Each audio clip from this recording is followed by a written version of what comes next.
Hello, my name is Lisa Shea, and I run lisashea.com. This video is about the idea of doing a location-specific meditation. This isn't about being in the location, it's about meditating on a specific location, and it can be a real location or an imaginary location. This is often one of the easiest types of meditations for new people to do, so it's well worth practicing and seeing if this is something that works for you. I think it's worth mentioning, which I didn't do before, that different people work well with different kinds of meditation. So it's all right if you don't relate to a specific kind, like walking meditation or flame-based meditation. What's important is that you try a bunch of different types of meditation until you find the ones that work well for you. And then you could use those in a variety of ways. So this one is about imagining a specific place. So it can be a real place. So for example, let's say that you went to Jamaica and you really love the beaches there, and you have this perfect beach that just brings you all sorts of rest and relaxation every time you think about it. So that could be your real life-based meditation location that you think about.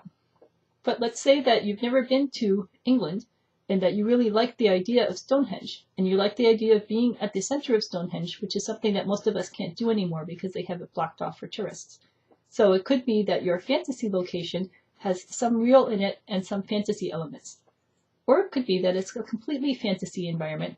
It could be that you really like the Dragon Riders of Pern, and you like the idea of being on a dragon and being up in a dragon's nest, and this brings you great peace and relaxation. And that would be fine too. Whatever it is, the purpose is that it helps you relax. So it doesn't matter if it's real or fantasy or a mix of all of them.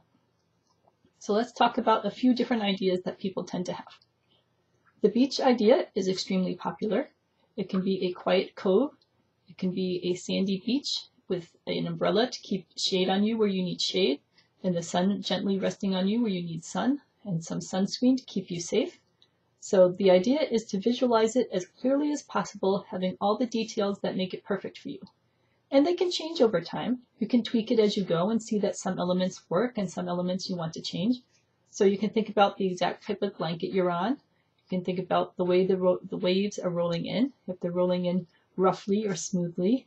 You can think about if there are clouds in the sky, if there are birds singing, if you smell certain kinds of flowers, what color the umbrella is. So whatever works for you, think about all those little details. Think about the way your skin feels when the sun's warming on it. The first couple times you do this, it might be hard to visualize it fully, but the more times that you practice with it, you may actually start to feel your skin warming in the sun, and you may start to feel quite relaxed just when you start to think about it. Another common location that people like to use is a quiet forest.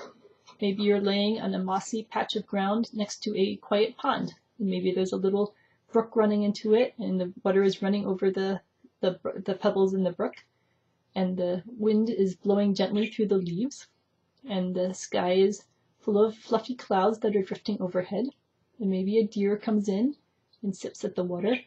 So think about the elements that would add to your experience and help you feel relaxed. We're all different, so we all react differently to different kinds of inputs, and that's all right. Find the ones that work best with you. So for example, the one that I like to relate to is a quiet temple up high in the mountains, and it's got a long stretch of granite steps leading up to it. And depending on the mood I'm in, sometimes the steps have a little snow on them, sometimes they have spring flowers blooming along the edges of them. And I can imagine going in through the large, ornately carved wooden doors. My parakeet's distracting me. And there are monks inside, and sometimes there's a hammock in there for me to lay in. Sometimes there's a window seat with cushions for me to look out over the landscape.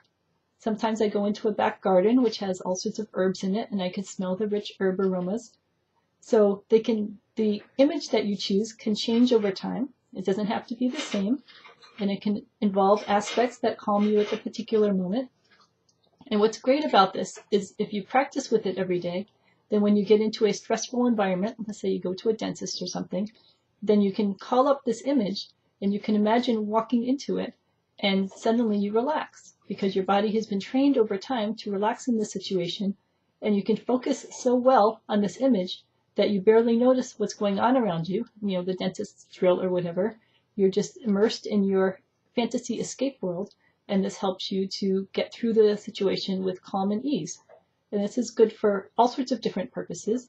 And it's just good in life in general to be able to reduce stress and to remove unnecessary stresses that are in your world and to be able to replace them with an easy, inexpensive, free calm.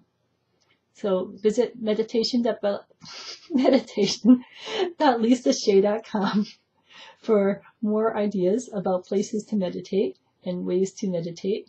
And I'll give you a range of ideas that you can choose from and give you ideas to help choose your own. I look forward to hearing from you.